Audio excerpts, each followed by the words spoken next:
Hold on, y'all. What's up? What's up? Hold on. Give me a second because I have to pause the one y'all seeing on y'all end. Give me a second. It takes a little minute to load. Boom. There it go. What's going on, y'all? Y'all know who it is. I'm back. The world's first and only dark skinned activist.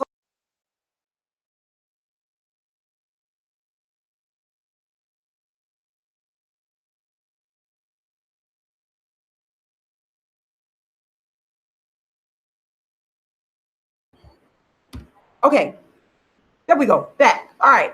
World's first and only dark skinned activist, Rashida Strober, the creator, the inventor, the designer, the architect of the first platform in history for dark skin, the first person to bring the topic of colorism, the first person to bring the topic of dark skin to the internet. The woman, hold on one second, that everybody mocked and turned around and copied by creating mock channels based on my work, but there is only, I'm trying to get this off of here, one dark-skinned activist, and you looking at her, and that's Rashida Strober. That's it. Only one dark-skinned activist. I'm letting all the liars and haters know it's only one. That's right.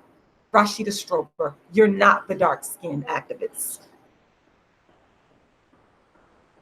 By the way, the world's first and only dark skinned activist is going to be in Atlanta July 4th. I'm going to be running my first 10K marathon. I'm very excited about it. I want you guys to go to either my GoFundMe, go to my PayPal, or go to my Facebook fundraiser and make a donation and sponsor the world's first and only dark skinned activist as I run in my first ever 10K marathon. I'm so excited about it. I got to get up in the morning, and I will be occasionally drinking my oatmeal cacao milk that I've been drinking pretty much for the last maybe hour or so because I'm on liquids.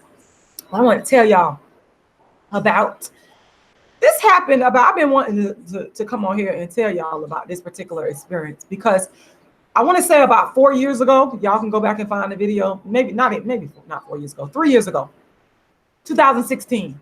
I made a video sharing with y'all my experience of going into a establishment owned by some dark-skinned Indians and how I wasn't treated good. I was like really, really pissed off, really upset because these people, they did not treat me well. I was standing in the line, just to recap the story real quick. I was standing in line, waiting my turn. There was somebody in front of me. When a light-skinned woman, she walked in, even though I had been standing in line there for about a good 15 minutes, they took the light-skinned woman that walked in before me. And I was like so upset, so pissed off, y'all. The video is somewhere on my channel. So y'all could go and watch the video, that one, and recap that one. But I think it happened like 3 years ago. It's like a pack and ship place. That's where it was at. A pack and ship place up the street from where I live. And I was like, I'm not ever going back into that establishment again. And guess what? I have not been back into that establishment again because you're not going to mistreat me and think that you're going to get away with it and keep doing it. It ain't going to happen. It ain't going to happen because let me tell you, I have to keep it cool. You have to keep it calm, cool, and I know I do because I just can't be tolerating foolishness from people. So when they act a certain way in their establishment, I don't really care what color you are. If they act a certain way in your establishment, I'm not going to come back there. And I'm doing that for your best interest, okay, over my own best interest, to be honest with you. So, but, I had that experience back in 2016. And in a couple of weeks ago, I was like shocked and amazed. I'm not going to tell you no lie. I was shocked and amazed of how well and nicely and respectable I was treated when I went into another Indian-owned establishment. Now, this particular establishment was a gas station, okay? And I went in there and to buy some gas, and the guy was like extra friendly, like he was a real dark-skinned Indian guy. You could tell he was Indian. And he was like, he said hello, he said, just a friendly demeanor. And he was just like so nice to me. And he also gave, Lauren was with me, he gave Lauren a lollipop. And I could not believe, I literally could not believe I was being treated nicely. I was actually shocked. Because honestly, I'm just, and I've talked about this in my book, Darkism, 25 Ways Dark-Skinned People Are Discriminated Against. I've talked about this in countless interviews. I've talked about this, in countless my videos. It was just, it really, to be honest with you, it really kind of just took my breath away. Because I ain't gonna lie, I'm gonna be honest, when I walked into the establishment and saw the person there, and this is really sad. I actually expected, this is really sad, y'all. This is really sad. This is what darkism will do to you. I actually expected bad treatment. I was just like, I looked and I was like, okay, let me brace myself. Let me get ready. Let me brace myself. And when I say brace myself, that means if I can get in and get out real quick, let me do that, because I don't want to be engaged for too long. I've had so many bad experiences with darkism that I don't want to be engaged for too long with people that have had a track record. And I try to judge people, but the honest truth is, I mean, if you have a track record of people behaving a certain way towards you for having dark skin, sometimes you begin to expect that behavior. So that's what I was thinking when I walked into the store. I believe I walked in there. I didn't just pay for the gas. I actually walked around and got something to drink. And then as I was walking around looking for the drink case, I was like, in my head, I'm thinking, oh, I want to get in and get out. You know what I'm saying? So it was like, man, y'all, I'm just like, I was like so shocked at this person's demeanor. I was like shocked. He was like very, very nice. Good, like I said, good customer service, pleasant demeanor, all of that. Like, oh my God. And I'm wishing that everybody could be like that. Like, I wish that I could get that type of treatment wherever I went and didn't have to expect. It's because it's really sad when you expect to be treated bad because you have been, the treatment is kind of normalized. You understand what I'm saying? It becomes, darkism becomes normalized. So it's like you expect detrimental treatment. And I was pleasantly surprised. I was like, and here's the thing. I don't think that the guy was faking, because I was like watching him and kind of like observing him. Because sometimes I think that some people be like, they be pretending and all this kind of stuff. But I genuinely felt like this guy was just really being a nice person. And with that being said, that gives me hope, because sometimes, like I said, the darkism becomes so normalized to you get to a point where you're like, everybody's like this. And intellectually that everybody's not like this. But because of your experiences, you feel like, okay, everybody's like this. And it gives me hope to know that everybody is not like this. Because I'm telling you, 3 years ago, those dark-skinned Indians in that establishment I went into, they left a bad taste in my mouth. I was like very pissed off. Like I even went so far, I wrote a letter. I wrote a very detailed letter because let me tell you, I didn't want to tell them what I wanted. I didn't want to talk while I was in there, because that probably wouldn't have came out so well. So I just waited till I got home and calmed myself on down, calmed my madness down, and sat down and penned a real nice letter breaking it down to them regarding their darkism. So, that left a bad taste in my mouth regarding my treatment in respects to some dark-skinned Indians. But this particular person in the gas station I went into, he kind of redeemed that. And I was, like I said, I'm real appreciative of that, because who doesn't want to have good customer service? When you go into an establishment, who expects to be, I told you, I feel like darkism is at times normalized. But who doesn't want to go into an establishment and get good customer service? Who doesn't want to go in and sit down and people treat you okay, and you ain't got to be sitting up here being self-conscious and worrying about, am I going to get treated bad for being dark-skinned? Because that's literally how I be feeling. That's how I be feeling. It's the darkism. It's been so internalized. And for you people that come on here, y'all holler about, oh, you need mental health. You need this. But what y'all failed to realize, everything I've been saying, everything that I've said on my channel from 2009 all the way up until now, y'all saying I need mental help. Y'all saying I'm crazy. Explain to me why everybody copies me now.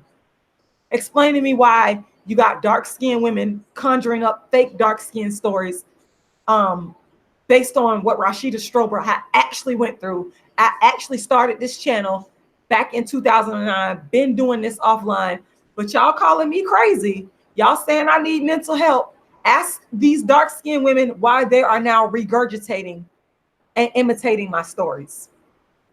But I need mental help though. I need the mental help. Okay. Ask these women why. Ask yourself, why has Rashida Strober, because nobody was talking about none of this stuff before me. Y'all could be mad. I'm going to always throw this in there.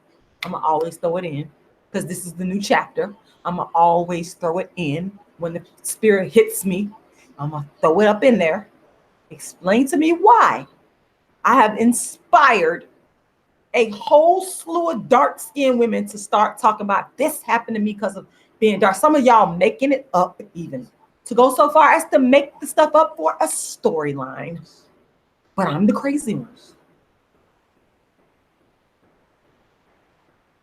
Ask yourself that.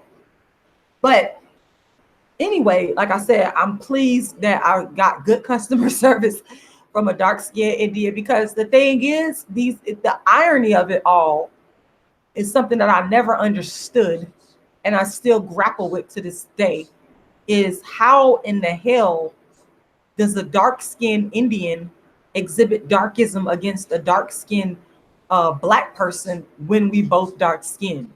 I pondered that a lot. I mean, I know a lot of it has to do with the hair, the difference in the hair texture.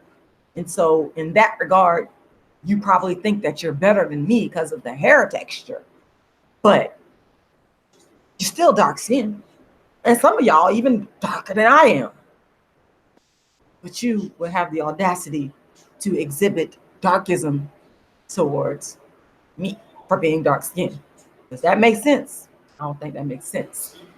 But like I said, people can change, people can come along and give you an experience to compensate for other experiences that you may have had with the same, race of a person. People could come along and compensate for that without even knowing it. And that's what this dark-skinned Indian did. So I want to say shout out to him. I mean, I know this person probably doesn't watch my YouTube videos or whatever, but who knows, he might. But shout out to him for being a nice person and for not displaying darkism towards me, because people they'll just automatically, the sad part about it, they'll automatically just look at you and devalue you based on your physicality.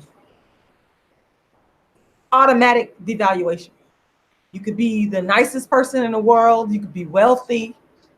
You could be a VIP, and automatically this dark skin tone disqualifies you from that. That's the nature of darkism. That's what it does to people. And like I said, I had gotten, unfortunately, so used to that I've internalized it. And so to this day, I still have to work on that. I have to work on not expecting to be treated differently because of my dark skin. I have to work on that. But I will admit, I always have my guards up. You know what I'm saying? Everywhere I go, I'll always have my guards up. And real quick, I just want to address a fan, a supporter that came on here, and you made some comments on my YouTube channel. You probably will go back and watch this. So this part is for you, and you spoke about me going on other people's channels like I was doing in the past, where I did like so many interviews on people's channels and looking at views. So I've addressed this before, because I mean, some people seem to think that it's, you know, that other people have caused directly, I would say indirectly, but other people have directly caused my views to go down. Let me address that. And I'm going to address this. I addressed it in writing. I'm going to address it verbally. When I got wind that people were plagiarizing my work, my original dark skin activist work that I've been doing for years, dark skinned women, Black women online plagiarizing me, I took my YouTube videos down. Prior to that, before I took my videos down, YouTube was promoting me. I was getting thousands of views all the time. But after I found out about people ripping off my work, I decided to shut the videos down, not realizing that YouTube does not like that. In their analytics, they will penalize you for that. And that's what has pretty much happened. So that's the issue with the views. But I will say this, when I do file the copyright infringement, intellectual property infringement lawsuit, that is going to be a part of it. Because the people that have been plagiarizing my work, they have directly impacted my views and the revenue from plagiarizing my work, which caused me to take my videos down. Had they not been plagiarizing, I wouldn't have never taken them down. So that, I hope that answers your question. And then, you know, you talked about me going on to other people's platforms. Well, you know, the irony of that, this is I find it to be so ironic, is that the very fact that I went viral is what caused the plagiarism. So while I understand exactly what you're saying, I mean, I get it. I've done it. I mean, people have asked to interview me. I've been interviewed. I've all that. But what you also must understand, that all that exposure is what caused people to look at my work and look at my ideas and to plagiarize. That's it. And so that's why, you know, the lawsuits that I will eventually file, that's why it's so important. Okay, because all of the originality that I have, people are ripping it off. Like, it's like at this point, it's in a lot of ways become a joke. In a lot of ways, I'm gonna be honest with you, I'm kind of hesitant to put out. I have so much work and so many ideas I haven't even released on YouTube yet, and it's because of the plagiarism. Because what is happening now is every month or every 6 months, some dark-skinned woman comes on some platforms and I see a regurgitation of everything I've done. So the people will just come and steal. I can go on, I understand what you're saying about the platforms. I've done all of that. I can go on all these platforms. I've done it. And you don't think that people sat back and watched me being on Tommy Sotomayor, for example, Sonnet, I've been on all of those, and they decided I'm going to go and do some regurgitation. That's why I'm saying the irony of it all is the plagiarism of my work. So that's the issue here. The issue is rectifying the plagiarism of my work and figuring out a way to stop it. That's the major issue, because I'm really not interested anymore in releasing my original ideas, because I've given enough. People have stolen and taken. But all the other creative stuff I have in my arsenal, I'm not interested in releasing that to the public anymore without compensation. I'm not going to do it, because I gave away for free, and the thanks that I got was for other dark-skinned women to do nothing but copy me. I just made a video today about how I watched some chick on BET copying everything I've said. This is what they've been doing to me since 2015. So yes, it's gotten me a lot of exposure, but the flip side of it is my intellectual property and my creative ideas, people are ripping it off. So I have to find a medium between, you know, how do I continue to release my creative works and my dark skin activist brand without people ripping off my work? How do I stop it? Because again, there's so much content that I actually have, but I haven't released it. People say, well, why aren't you making videos like how you used to do a couple of 2 years ago? For what? For other dark skinned women and producers, television producers, and people like that to come on and watch the stuff and then go find another dark skinned woman to regurgitate my ideas? Is that what I should be doing? It makes no sense to me. So I'm not interested necessarily in releasing certain things without certain things being in place, is what I'm saying. I'm not going to do that anymore. And at the same time, eventually I will file a lawsuit for all of the damages that I have incurred since 2015 regarding the people on YouTube that have plagiarized my work. I will be filing a lawsuit. So I hope that answers your question to the person that left the comment on there. I felt the need to address you because I know you've been a long time supporter, but you gotta, I'm trying to give it to you from an artistic point of view.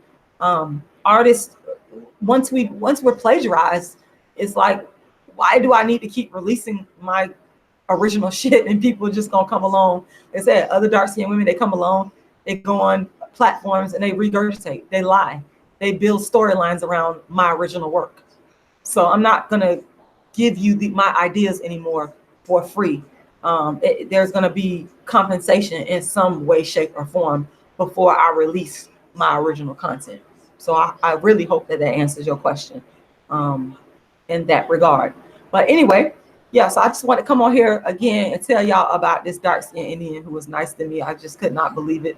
I'm actually very happy about it. It's something that I won't forget because I'm just not used to being treated nicely by, keep it real, dark skinned Indians based on my prior experience. So anyway, for those of you that want to support what I'm doing in Atlanta, I'm going to be in Atlanta on July 4th, which is coming up on Thursday at the Atlanta Peachtree Road Race. Very excited about it. It's my first 10K race. I've been running for years, but this is the first time I'm ever running in a race. Support it. I have a fundraiser going on Facebook. You can go and make a donation on Facebook. You can also make a donation at my GoFundMe by typing in, you can Google Rashida Strober GoFundMe and it'll pop right up. Or you can go to my PayPal, which is icecreamladydream@yahoo.com, and make a donation there. However you want to do it, I would really appreciate it. And I'm going to try my best to make a live video from the finish line. I'm not sure how that's going to work. I'm going to try to set that up. Like once I get to as soon as I get to the finish line, have somebody capture it on film. We'll see how that works. I want to thank all the people that have made a donation on my Facebook fundraiser. Thank you very much. I'm very grateful. I want to say thank you to all of my new subscribers. I want to ask that you make sure you subscribe if you have not. Also share the video, like the video. And if you're in the Atlanta area, if you go to my Facebook fundraiser, you'll see it right there on my page on Facebook. I have all the address information in terms of where the race is going to take place. It's going to start, I believe, at Lenox Mall in Atlanta, and the address is there, all of that. Now, it is going to start at 6:30 in the morning. So you got to be kind of an early bird to get out there because, you know, it's going to be early. So, but anyway, if you are in the Atlanta area, supporters out there, I would love to meet you at the finish line. So I want to thank everybody for taking the time to watch the world's first and only dark-skinned activist, Rashida Strober, the creator, the inventor, the designer, the architect of the very first platform in history for dark skin, Rashida Strober. And I appreciate all of you for taking the time to watch. So bear with me 1 second here. There we go. I'll share my screen with you guys.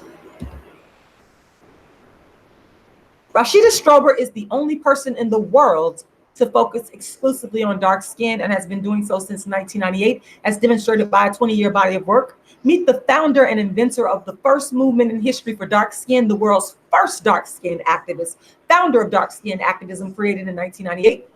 She is interviewed in Harlem after the show on the Dark Skin Activist Tour.